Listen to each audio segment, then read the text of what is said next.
হেই, আমার গোল হচ্ছে ক্যামেরার দিকে যাওয়া। এই বন্ধু সাইড থেকে দেখতেছে, আরেক বন্ধু সাইড থেকে দেখতেছে। লুক, এখনই গোল ঠিক করে ফেলো। আমি বলছি না আমার গোল ক্যামেরার দিকে যাওয়া, তো আমি ক্যামেরার দিকে গেছি। আমার ওই বন্ধু ডাকছে, আমি ওর কাছে গেছি না, বলছি পরে। ওই বন্ধু ডাকছে যে গেছি না, বলছি পরে। কেন? যখন তুমি গোল ঠিক করো তখন সব ডিস্ট্রাকশন আউট হয়ে যায়, তখন তুমি ফোকাস, তুমি কি অ্যাচিভ করতে চাও তুমি সেই দিকে যাবা। সো আশেপাশে যত ধরনের ডিস্ট্রাকশন আছে সেগুলো থেকে তুমি দূরে থাকবা। আমি যদি ওই বন্ধুর কাছে যাইতাম কি হয়তো, আমার সময়টা ওখানে যেত, এখানে কথা বলতে পারতাম না। তুমি যখন গোল ঠিক করো তোমার সময়গুলো এভাবেই কম সময়ে বেশি কিছু অ্যাচিভ করতে পারো। তুমি একদম ফোকাস। তোমার যদি গোল হয় যে আমি বাজার যেয়ে কিছু কিনে নিয়ে আসবো, ওই বাজার যাওয়ার ফলে তোমার বন্ধু রাখতে পারে। সো তুমি গোল ঠিক করছো, ওকে আমি 5 মিনিটের মধ্যে যাবো, কিনে নিয়ে চলে আসবো। তো তুমি যখন বন্ধুর সঙ্গে কথা বলবা তোমার 5 মিনিট থেকে সময়টা নষ্ট হবে না? তোমার 5 মিনিটের গোলটা ক্লিয়ার হবে? ওইভাবে অ্যাচিভ করতে পারবা? ওই 5 মিনিটের মধ্যে নিয়ে আসতে পারবা না?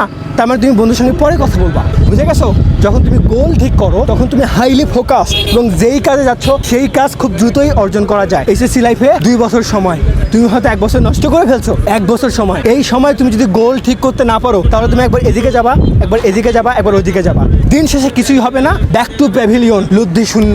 তুমি যদি গোল ঠিক করো তুমি ওদিকেও যাবা না, এদিকেও যাবা না, একদম তোমার যেটা ডিজায়ার ডেস্টিনি, তুমি যেখানেই চান্স পাইতে চাও সেখানেই ল্যান্ড করবা।